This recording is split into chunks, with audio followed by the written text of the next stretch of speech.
मेरे दोस्तों, अजीजों, Jesus link के सुनने वालों, एल्फ्रेड गिल अपनी न्यूयॉर्क से आज की सच्ची और अच्छी बातों के साथ आपके सामने हाजिर है और सलामर्स करता है। आज का शो मेरा है 391 391 और शो का टॉपिक है भेष बदलना। शो का टॉपिक है भेष बदलना। और उसके बाद जो जरूरी, जो अफसोसनाक खबर है, हमारे पास्टर यूसुफ यूनुस साहब जो कोयटा से हैं, अभी हाल ही में 1-2 हफ्ता पहले पाकिस्तान से होके आए, अपनी माँ को मिल के आए, लेकिन कल की खबर कि उनकी माँ वफात पा गई है। तो खुदा उनके दर्जात को बुलंद करे, उनके लिए छोटी सी दुआ होगी। और सबसे पहले तलाते कलामे पाक। आज का हवाला है, 2 हवाले पढ़ूंगा। पहला हवाला है 11 बाब, उसकी 13 और 14 आयात पढ़ूंगा। 2 आयात पढ़ूंगा क्योंकि ऐसे झूठे रसूल और दगाबाजी से काम करने वाले हैं जो अपने आप को मसीह के रसूलों के हम शक्ल बना लेते हैं। और कुछ अजब नहीं,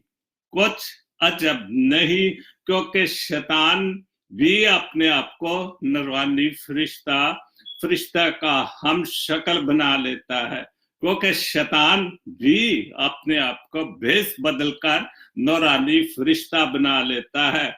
और यही जो बस अगर उसके खादम भी रास्तबाजी के खादमों के हम शक्ल बन जाए तो कुछ बड़ी बात नहीं, लेकिन उनका अंजाम उनके कामों के मुवाफिक होगा। अगर कोई भी अपने आप को ये शो करता है, ये शायर करता है बस भेष बदल के, हालांकि ये पालूस रसूल ने अपनी बात ग्रंथियों 2 के खत में लिखी है कि खादम भी भेष बदलते हैं, बहुत कुछ चीजें जो है बदल जाती हैं।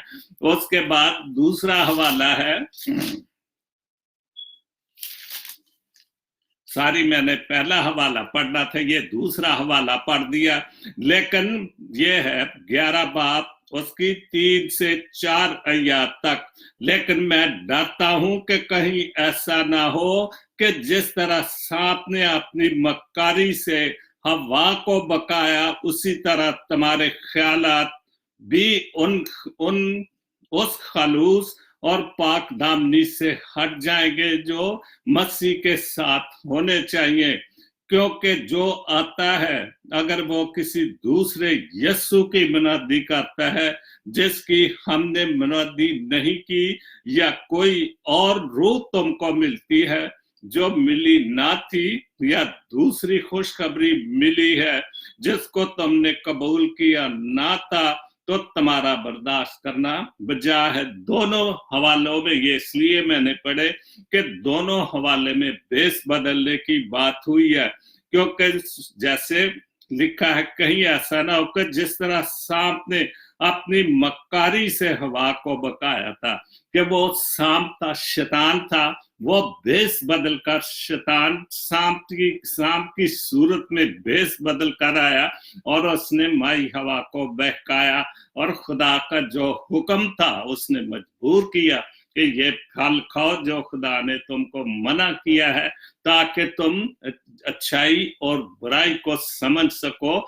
तो वो शैतान जो था वो भेष बदल कर आया था। और दूसरे हवाले में जो मैंने पढ़ा था, क्योंकि कुछ अजब नहीं, क्योंकि शैतान भी अपने आप को नूरानी फरिश्ते का हम शक्ल बना लेता है, क्योंकि शैतान किसी ना किसी सूरत में भेष बदल कर आता रहता है, हमें बहकाता रहता है।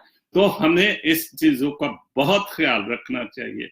आज के पाक कलाम के पढ़े और सुने जाने पर खुदावंद अपनी बहुत बरकत बख्शे। जैसे कि आज का शो मैंने बताया है कि शो का टॉपिक है भेष बदलना। जैसे गीत भी गाते हैं, बेस बदलना नहीं, बेस बदलना चाहिए, दिल का भी बदलना चाहिए। हम भेष तो बदल लेते हैं, लेकिन तरह तरह के भेष बदलकर हम दुनिया के सामने आते हैं, बहुत सारी चीजें करते हैं, जादूगरी और भी।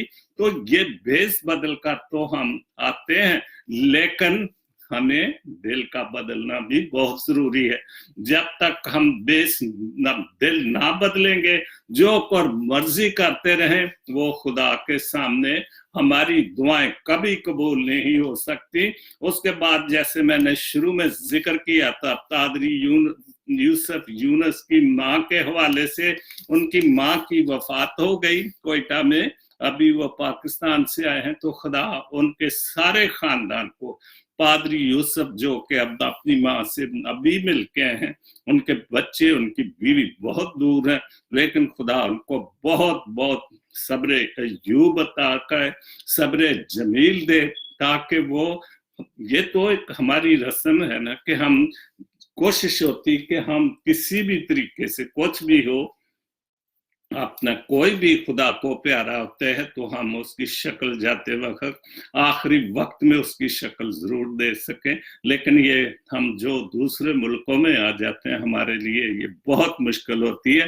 तो हम दुआएं करते हैं कि खुदा बाप जी उस सारे खानदान को, उनके सारे बहन भाइयों को, जितने भी जहां भी हैं, उनको बड़ा सब्र और तसल्ली अता कर। आमीन। उसके बाद शो बकायदा शुरू करता, रोजलिन आबदा मिर्जा, उन्होंने लिखा, कामयाब लोग अपने होंठों पर दो चीजें रखते हैं। जो कामयाब लोग होते हैं वो अपने होंठों पर दो चीजें रखते हैं, खामोशी और मुस्कुराहट। और ये वाकई कामयाबी के लिए दोनों चीजें जो हैं वो बहुत जरूरी हैं, खामोशी और मुस्कुराहट। खामोशी मसाइल दूर रहने के लिए, बिल्कुल जब हम मुंह खोल देते हैं तो सामने वाले, हम कितनी भी अच्छी बात करते हैं तो वो उसको नेगेटिव लेते हैं, दूसरे ख्यालों में ले। तो इसलिए उस वक्त बोलना चाहिए जहां पर जरूरत हो कि यहाँ पर कोई बोल, अदरवाइज खामोश रह के जो भी कुछ झूठ जो भी बोल रहा है खामोशी से सुनते जाएं। मुस्कुराहट मसाइल का हल के लिए, और बिल्कुल जो मुस्कुराहट है, मुस्कुरा के बातें सुनना, मुस्कुराहट के साथ बातें सुनना, तो वो और ज्यादा कामयाबी की बात है। दूसरी बात है रोजलिन आबदा मिर्जा साहबा की, झूठी अना की खातर, झूठी अना की खातर एक दूसरे से रूठ जाते हैं, जबकि अंदर का एहसान सुलह पसंद होता है। ये बिल्कुल ठीक बात है, बिल्कुल सच्ची और अच्छी बात है कि हमारा दिल नहीं करता कि हम किसी की बुराई करें, लेकिन हम अपनी अना की खातर, अपनी खुदी को जो अकड़ होती है उसकी वजह से हम झूठी अना की खातर कि हम सुलह पसंद नहीं होते, जैसे झूठी अना की खातर एक दूसरे से रूठ जाते हैं, जबकि हमारा अंदर का इंसान, हमारा दिल नहीं करता कि हम रूठे, लेकिन हम अपने दोस्तों से, अपनी कम्युनिटी से, कई चीजों, ग्रुप्स की वजह से, और आजकल तो चर्चेस की वजह से भी ऐसा होता है कि जितने लोग एक चर्च में, हम दूसरों को अच्छा नहीं समझते, कोई वे हमारे साथ शामिल नहीं होते। तो इसलिए हमें अपनी अना और खुदी की खातिर किसी को भी नाराज नहीं करना चाहिए। जो हमारा दिल करता है वो ही करना चाहिए, और हमने भेष बदल कर नहीं हर वक्त रहना चाहिए। हमारा जो असली चेहरा है वो हमने दिखाना चाहिए। जैसे अभी मैंने 2 हवाले पढ़े कि शैतान नौरानी फरिश्ता बनकर भी आ जाता, और सबसे बड़ा जो खुदा के साथ जो हुआ था, जब माई हवा और बाबे आदम को बागे आदम में, तो शैतान सांप की शक्ल में आया था, सांप की शक्ल में आकर उसने माई हवा को बकाया था। इसलिए भेष बदलते हुए आजकल तो लोग बहुत ज्यादा हैं, बल्कि मैं समझता हूं कि आजकल का दौर ही भेष बदलकर ही लोगों को वो बेवकूफ बनाते हैं। उसके बाद आबदा मिर्जा की तीसरी बात है, दिलों में फर्क आ जाए तो बस इतना याद रखना, दिलों में फर्क आ जाए तो बस इतना याद रखना, दलीलें, वास्ते और फलसफे सब बेकार जाते हैं। क्योंकि हम फर्क आ जाए ना जब दिलों में, जैसे अभी पहली पोस्ट भी बनी कि झूठी अना की खातर हम बहुत कुछ कर सकते हैं, और इसी तरह से हमें दलीलें, वास्ते, जब कोई रूठ जाता है, कोई मसला आ जाता है, तो हम कितनी भी दलीलें, वास्ते, जो कुछ मर्जी कर लें, वो मैं ना मानू वाली बात ही रहती है। उसके बाद अल्फ्रेड एलेक्जेंडर, यूके से, एहतराम करना तरबियत है, कमजोरी नहीं है। ये बिल्कुल ठीक बात कि हम जो हमारी नेचर है, हमारे इंसानों की नेचर है, वो जब कोई आपसे हमारे पास आता है तो कोई मिन्नत या छोड़ो इन बातों को, तो हम समझते हैं कि इसकी कमजोरी है, या वो आप उससे नाराज हैं किसी वजह से, तो वो आपके साथ हाथ जोड़ता है क्योंकि उसकी तरबियत अच्छी होती है। खुदा के हवाले से, माँ बाप के हवाले से बहुत सारी चीजें उसमें बहुत खूबसूरत होती हैं।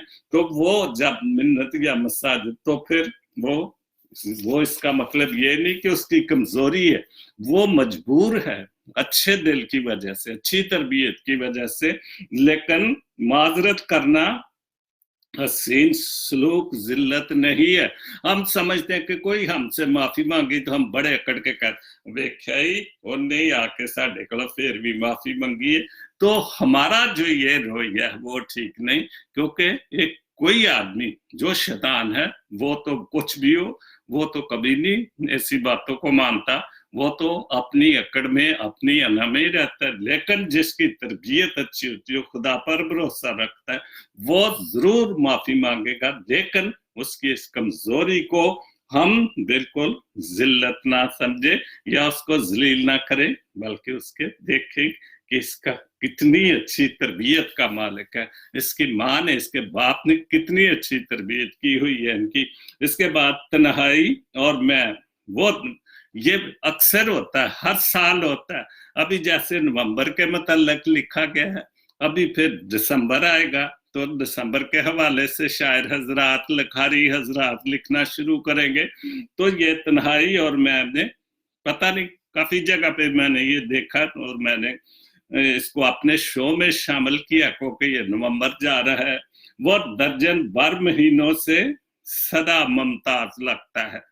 वाह क्या बात है कि हमें तो वैसे हर दिन ही मुमताज लगता है, हर महीना ही मुमताज लगता है, चाहे नवंबर हो, चाहे जनवरी हो, चाहे जून हो।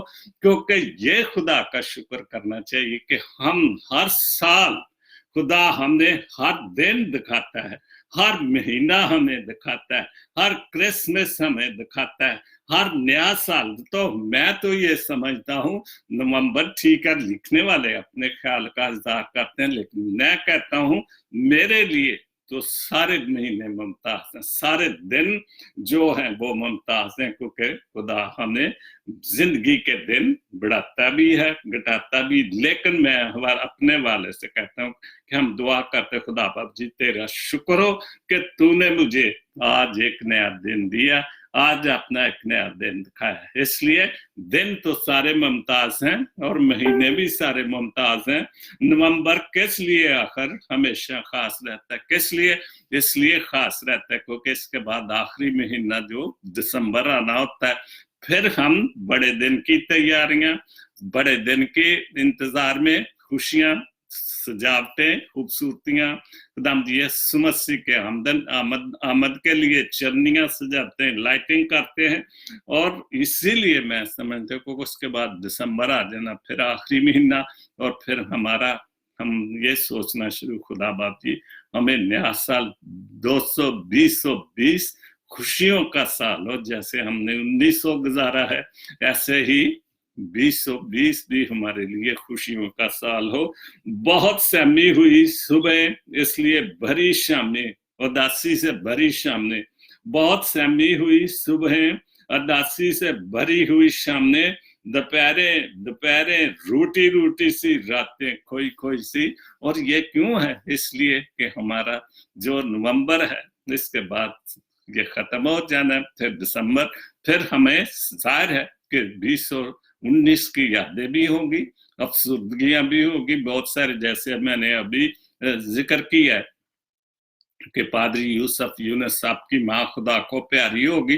तो फिर ये सारी चीजें, जिन जिन के महीनों में खुशियां होती हैं वो खुशी मनाते हैं, जिनकी कोई परेशानियां, अजीजों करब चले गए बहन भाई, तो फिर उनके लिए परेशानियां भी होती हैं। करम दिल बाज हवाओं का वो कम रोशन अजालों का, कभी गुजरे ख्वाबों का, कभी मुश्किल सवालों का। तो ये सारी चीजें नवंबर के साथ हैं। पता नहीं बाहर लिखने वाले जो लिखते हैं ठीक लिखते हैं। बिछड़ जाने की मायूसी, मिलना आस लगता है। वही बात कि बिछड़ जाना है, क्योंकि नवंबर बिछड़ने वाला है, दिसंबर आने वाला है। तो फिर नवंबर चूंकि 11वां महीना है, तो फिर ये नवंबर जो है एक 11 महीने के बाद फिर हमें आएगा। और फिर हम तैयारियां तो अक्टूबर से शुरू हो जाती है क्रिसमस की। यहाँ पर तो मैंने कल भी जिक्र किया था कि स्टोर जो है वो क्रिसमस के हवाले से, चनिया, क्रिसमस ट्री, तो बहुत सारा इतना सामान आ जाता है कि इंसान देखता है कि ये भी ले लूं, ये भी ले लूं, ये चीज मैं ले लूं, ताकि अपने घर को अपने मसीह मनज्जी के लिए खूबसूरत सजावट करूं। तो बिछड़ जाने की मायूसी आस लगता है नवंबर, इसलिए शायद हमें खास लगता है। ठीक, बहुत खूबसूरत लिखा है। उसके बाद यूनुस फ्रांसिस साहब यूके से, मेरे घर पर पहरा रहता है दुआ का। बिल्कुल, हम अगर अपने खाल के हकीकी को याद करें तो उसका पहरा तो रहता है, क्योंकि उसके निगाहबान फरिश्ते हमारे दाएं बाएं रहते हैं, हमारे आगे पीछे रहते हैं, हमारी हिफाजत और निगाहबानी करते हैं।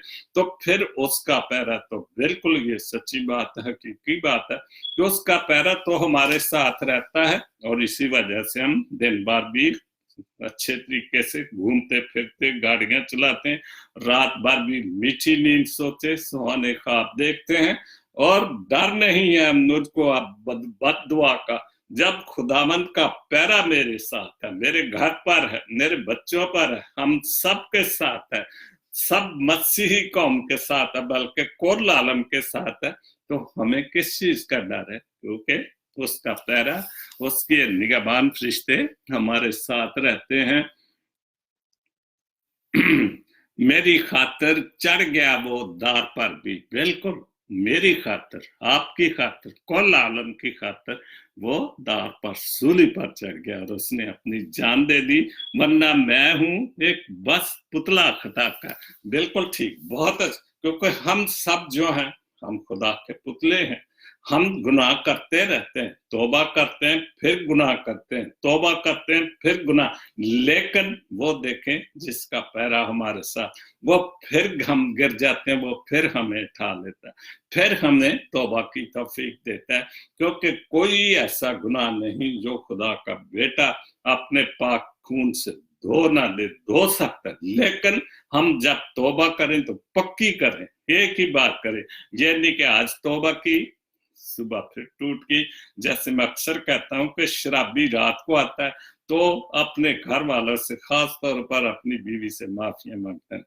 सुबह से मैंने तौबा कर ली, फिर शाम करी तो फिर तौबा टूट गई और शराब पीना शुरू कर दी। तो ऐसी तौबा खुदा को मंजूर नहीं, क्योंकि वो ऐसी तौबा मांगता है जो पक्की और सच्ची हो, ताकि वो हम जब उसके पास जाएं तो हम उसका दीदार करने वाले हों। मेरा जीवन उसने अपना घर बनाया है। बिल्कुल, हमारी जिंदगियां जो हैं, जो भी कुछ है, जहां भी हैं, जिस जगह पे हैं, वो हम उसके घर में रहते हैं, क्योंकि वो हमारे अंदर रहता है। हमारा जो बदन है उसका बिल्कुल मस्कन है। अगर हम सच्चे दिल से उसको कबूल करें तो वो हमारे दिलों में मौजूद रहता है। वरना मैं हूं एक बस पुतला खुदा का। बिल्कुल, मैं तो एक पुतला हूं, खुदा का पुतला हूं। शैतान किसी भी हाल में मुझे वर्गला देता है और मैं फिर गुनाह में गिर जाता हूं और खुदा को नाराज कर लेता हूं। यूनुस फ्रांसिस सोतरा सब बहुत अच्छा लिखते हैं। आजकल तो बहुत सारी शायरी आ रही है उनकी भी, बल्कि मैंने तो मेरे ख्याल 2 शो में तो क्रिसमस का कलाम भी पढ़ा और क्रिसमस की चीजें आनी शुरू हो गई। जैसे स्टोरों में चीजें भर गई, इसी तरह शायर हजरात, लखारी हजरात भी क्रिसमस के हवाले से लिखना शुरू कर दिया है। उसके बाद शहजाद गिल साहब बहुत खूबसूरत हमेशा लिखते हैं। अभी मौका है, बिल्कुल अभी मौका है, चूंकि अमाल नामे खुले हुए हैं। अभी मौका है चूंकि अमाल नामे खुले हुए हैं, कलम चल रहे हैं। जैसे मैंने अभी बोला कि क्रिसमस का सीजन आगे, कलम चल रहे हैं। जैसे यूनुस फ्रांसिस सोत्रा साहब ने लिखा कि मेरे घर पर पैरा रहता है दुआ का, तो उसका पैरा जैसे रहता है। तो ये कलमकार लिख रहे हैं, ये कलमकार ने लिखा है। जो शायर है सोत्रा साहब, यूनुस साहब, पास्टर यूनुस साहब, उन्होंने, उनके कलम चल रहे। जितने शायर हजरात हैं और बहुत खूबसूरत तहरीर लिखी। अभी मौका है चूंकि अमाल नामे खुले हुए हैं, कलम चल रहे हैं, बदन तंदुरुस्त है, तंदुरुस्त तो तवाना है, जुबान आजाद है, तौबा सुनी जा सकती है और अमाल कबूल किए जा सकते। बहुत खूबसूरत शहजाद गिल ने लिखी ये बात और बहुत अच्छा लिखा है कि वाकई हमारे लिए सब कुछ खुला हुआ है। और खास तौर पर आने वाले दिनों में हम तो तौबा ही मेरे ख्याल क्रिसमस पर कहते हैं अक्सर। जैसे एक देसी सी बात है, कभी क्रिसमस दे क्रिसमस ही ना लेकर, तो असि तौबा भी शायद उसी वक्त ही करने हैं कि जदों क्रिसमस आ जाता है या ईस्टर आ जाता है, फिर दुखा महसूस करके तौबा करने, तो फिर यह क्रिसमस आता है तो हम खुशी महसूस करते कि हमारा मन नहीं, हमें 12 महीने, जैसे भी नवंबर का जिक्र है तो मैंने कहा था कि महीने सब बराबर है, बल्कि एक एक दिन मुमताज है मेरे लिए, आपके लिए, जिनको खुदा हर रोज एक नया दिन और नई जिंदगी दे देता है। बहुत खूबसूरत पोस्ट है। बदन तंदुरुस्त और तवाना है, तो हमें जब हमारे बदन, हमारे हर चीज से तो तंदुरुस्ती है, तो हमें अपनी रूह को भी उससे ज्यादा पाक कलाम पढ़े, पाक कलाम की बातें सुने, वो ज्यादा से तो तंदुरुस्ती रखनी चाहिए। जबान आजाद है, जब हमारी जबान आजाद है, कोई रुकावट नहीं है, तो तौबा सुनी जा सकती है और अमाल कबूल किए जा सकते। बहुत खूबसूरत। उसके बाद अहम आदमी, दर्द ना दिया करो, बिल्कुल ठीक बात है, दर्द ना दिया करो, आए जिंदगी हर किसी के पास हम दर्द नहीं होता। बिल्कुल, हम इंसान बहुत जालिम हैं, हम बहुत दर्द देते हैं। और जो ये बात पोस्ट लिखी गई है वो इसी हवाले से लिखी कि हर किसी के पास हम दर्द नहीं होता। बिल्कुल, क्योंकि गरीब आदमी के पास कौन हमदर्द होता, सिवाय उसके खुदा के, और उसका कोई हमदर्द नहीं होता। क्योंकि इस दौर में तो पैसे की दौड़ है। हर आदमी किसी ना किसी तरीके से कितना भी जुल्म करके, गुनाह करके, मुनाफकत करके पैसे कमाना चाहता है। वो गरीब को क्या समझेगा? गरीब तो भूखा मारता है, क्योंकि अमीर को दौलत से गरज होती, लेकिन गरीब एक बात में बहुत अमीर होता है कि उसका दिल खुदा की तरफ लगा रहता है और वो खुदा पर पुख्ता ईमान रखता है और खुदा उनके साथ रहता है। तो इसलिए ऐसी किसी बंदे को आज दर्द ना दिया करो। ऐसी कोई भी जो गरीब आदमी, जो मुफलिस है, जो किसी किस्म का भेष नहीं बदलता, वो हकीकी भेष में रहता है, तो हमें ऐसे बंदों को नहीं तंग करना चाहिए। उसके बाद शहजाद गिल की एक और पोस्ट, समझना है जिंदगी तेरा ये फलसफा कि एक तरफ कहती है सब्र का फल मीठा होता है और दूसरी तरफ कहती है कि वक्त किसी का इंतजार नहीं करता। ये बिल्कुल ठीक बात है, क्योंकि जिंदगी तो उम्मीदों का भी फलसफा है और ना उम्मीदियों का भी, लेकिन हमें उम्मीद भर रहना चाहिए, क्योंकि उम्मीद किसी भी वक्त, लेकिन जब हम नाउम्मीद रहते हैं तो फिर जिंदगी का फलसफा उल्ट हो जाता है। जब हम पुरुम्मीद रहते हैं तो फिर, और हमारा ईमान खुदा के ऊपर पक्का होता है। खुदा तो हमारे हर बेस को जानता है कि हम किस बेस में चल रहे हैं, हमारा बेस क्या है, अंदरूनी हमारे बेस क्या है और बैरूनी हमारे बेस क्या है। चूंकि इंसान तो कमजोर है, तो वो तो पागल हो जाता है। उन जो भेष बदलने वाले लोग हैं उनके चक्कर में आ जाते, लेकिन वो ऊपर वाला, वो मेरे और आपके सबके बाद जो भेष बदलते हैं, अंदरूनी और बारूनी हर चीजों को जानते हैं। इसलिए हमें ये मन ही सोचना चाहिए, हम भेष बदल कर इंसानों को बेवकूफ तो बना लेते हैं, लेकिन हम कभी भी खुदा को बेवकूफ नहीं बना सकते। उसके बाद है अहम आदमी, लोगों के साथ उनका जो अनुमान है, लोगों के साथ उनके किरदार के मुताबिक रवैया अख्तियार ना करें, बिल्कुल उनके किरदार के मुताबिक रवैया अख्तियार ना करें, बल्कि अपनी तरबियत के मुताबिक रवैया अख्तियार करें। बिल्कुल, अगर आपकी तरबियत अच्छी है, आपके दिल में खुदा बसता है, तो जरूर आप जो जिनको अच्छे लोग हैं, जिनको जरूरत है हमदर्दी की, तो फिर आप अपने रवैये, अपने जो तरबियत है, आप उस तरीके से उसके साथ पेश आए। अगर उनको किसी भी किस्म की जरूरत है तो खुदा ने आपको अक्ल दिनाई दी हुई है, तो बल्कि अपनी तरबियत के मुताबिक रवैया, जो आपकी तरबियत है, जो आपकी खूबसूरत अच्छी तरबियत आपके माँ बाप ने की है, आप उसका रवैया, वो वैसा रवैया, अच्छा रवैया अख्तियार करें। किसी किस्म की कोई ज्यादती या भेष बदल कर उसको बेवकूफ नहीं बनाना चाहिए। उसके बाद उर्दू गजल, मुझे ये ना बताओ कि उन्होंने मेरे पेट पीछे क्या कहा था, बहुत अच्छी पोस्ट है ये भी। मुझे ये ना बताओ कि उन्होंने मेरी पीठ पीछे क्या कहा, बल्कि मुझे ये बताओ कि वो तुम्हारे सामने इतने बेझिझक क्यों थे, जो आराम से